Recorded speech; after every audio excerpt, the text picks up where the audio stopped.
Dapat kami jelaskan untuk situasi SPBU di wilayah Kapolres Aceh Timur memang terjadi banyak antrian karena di 2 hari ke belakang itu ada kekosongan BBM.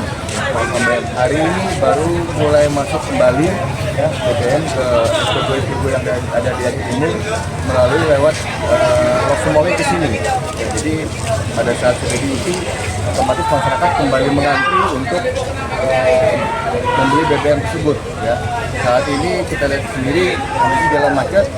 Alhamdulillah saya juga sudah instruksikan kepada seluruh anggota saya untuk selain mereka mengamankan para terdampak banjir, kita juga mengamankan jalannya pendistribusian BBM termasuk juga di SPBU yang ada di Aceh Timur ini agar pada saat masyarakat mengisi itu semuanya aman terkendali.